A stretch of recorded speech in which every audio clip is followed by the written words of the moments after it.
My house is in a very remote area, several miles outside of a smaller town in a mountainous state. There are a few other houses around, but we are all 1/4 to 1/2 mile apart. Just up the road, there is a decent-sized private lake with good fishing. Since I am friends with the people who own the lake, I take my kids there to fish and swim on a regular basis. A couple of weeks ago, on a cool, crisp Saturday morning, my oldest son, kindergarten age, and I hiked to the lake to do a little fishing after breakfast. It is about a half-mile walk if you take the road, but there is a shortcut if you follow the game trails through the woods. You'll hike past a foundation from an abandoned, burned-down ranch house on the hillside, and cut down an old, overgrown driveway to the main road, and from there it's only 100 yards or so to the lake. We fished for maybe an hour, wandered around the lakeshore a bit, and started our way back home. As we neared the main road from the lake, I noticed a guy who was dressed very oddly walking up the trail towards us. Typically, the only people that we ever run into are friendly neighbors or the occasional mountain biker. This guy was very unusual. He was wearing what appeared to be a blanket with a hole cut in the middle for his head to go through, a large gold cross embroidered on the front of it, a rope tied around the waist for a belt, and numerous crucifix necklaces and bracelets. The man appeared to be in his 40s, frail build, pale, messy hair, and had a dirty, scraggly beard.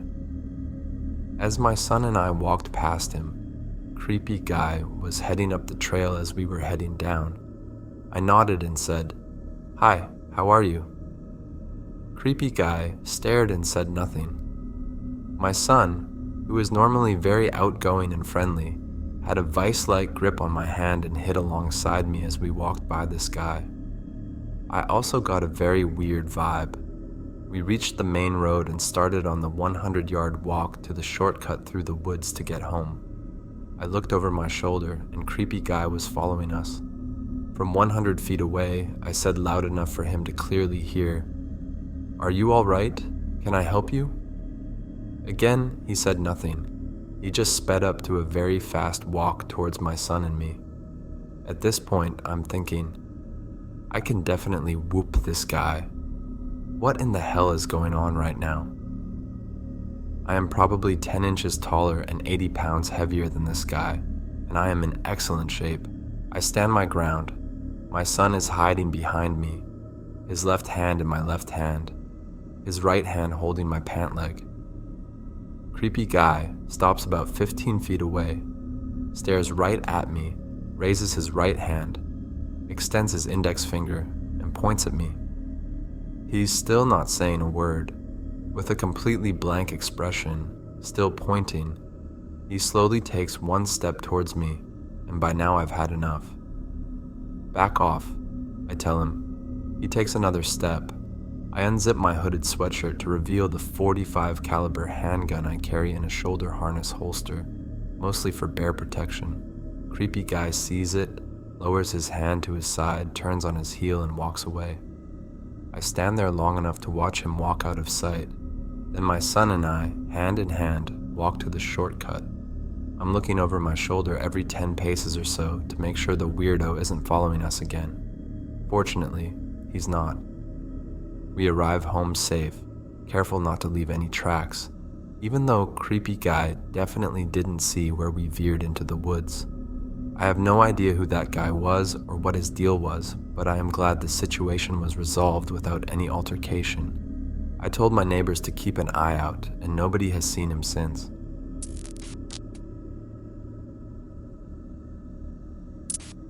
This happened to myself and a close friend, both 23-year-old males.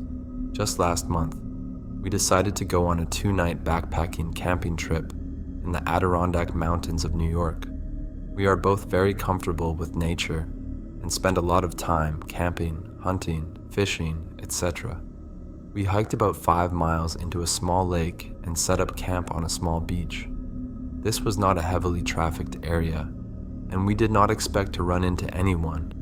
Our first night there, as we were sitting around the fire, we saw a flashlight moving on the other side of the lake around 10:30. This was fairly unusual. However, we did not think too much of it, but as time went on, this flashlight kept moving around the lake, getting closer to our campsite. We kept discussing who could possibly be wandering around the woods in the middle of the night, and we did not particularly want an unwelcome guest. Once it was clear that the person, or people, were heading for our campsite, we moved off into the woods nearby to see who wandered up. I took a small axe with me, and he had a .22 rifle. Now, we weren't expecting trouble, and we certainly didn't want to make any, but we figured we might as well cover our bases. Now, the moment of truth, the flashlight comes near the light of our fire, and it is one man. He has a beard and is probably in his mid-40s. The scary part was, he was carrying what turned out to be a pump-action shotgun. He walked around the campsite a few times, and then proceeded to enter our tent. After rummaging around for a minute or so, he came out and started yelling, "I know you're out there. Why don't you come and say hello?" My friend and I remained motionless under a hemlock tree about 50 yards away. That is when the man proceeded to fire his shotgun into the woods, not too far from where we were. He also swung his flashlight around several times. After what felt like hours, he grabbed my friend's backpack and a few articles of clothing we had drying off near the fire and threw them in to burn. My friend, who had trained the .22 at the man, asked me if he should shoot.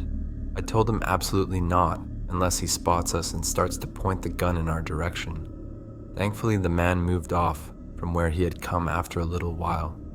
We waited until his flashlight was on the other side of the lake, ran out, grabbed everything we could fit in my pack, and took off. It was now around 2 or 3 a.m. We ran out the trail with flashlights and made it back to my car as the sun was coming up. We immediately went to the police department and reported it, where we also spoke with some forest rangers. That was it. I haven't heard anything back from the police. It wasn't mysterious, however. It creeped the hell out of both of us.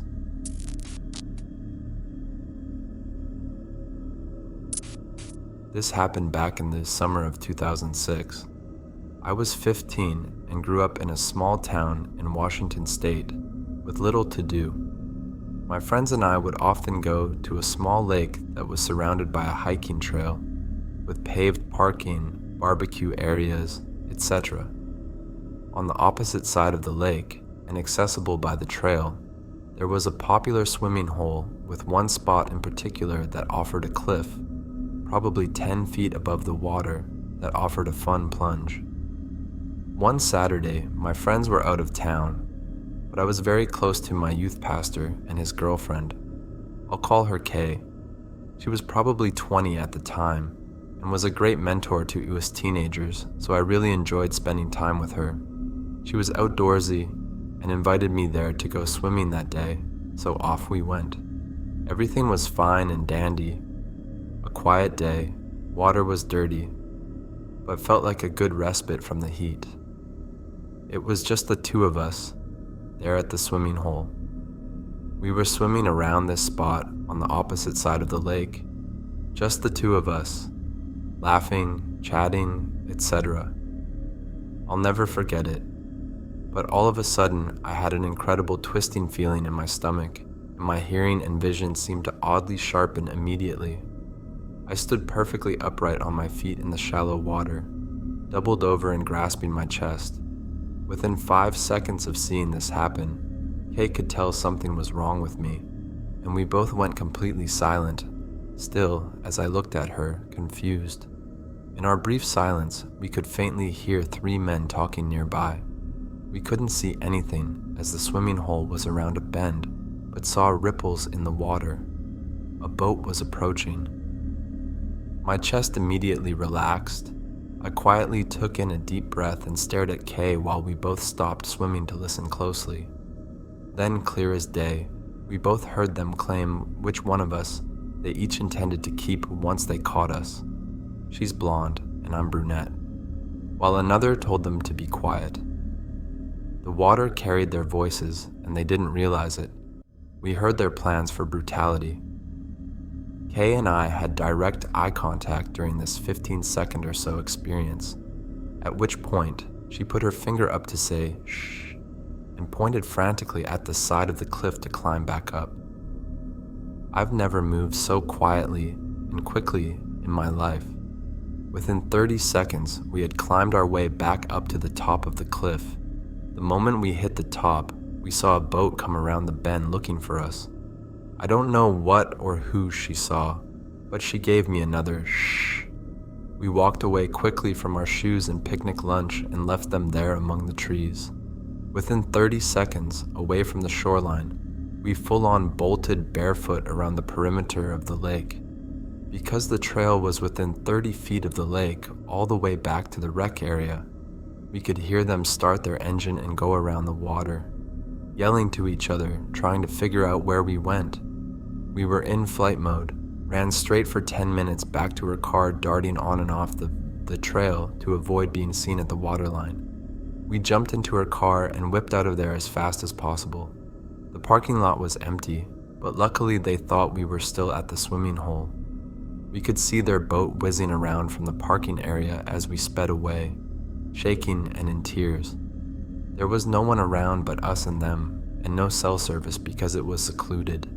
The drive back to my house was only 20 minutes but felt like hours. The rest of the day was a blur, but I do remember her trying to explain something to a 911 operator once we had a signal again. The way her hands shook with her cell phone, dropping it more than once while on the line with the operator, and wiping blood off of my feet.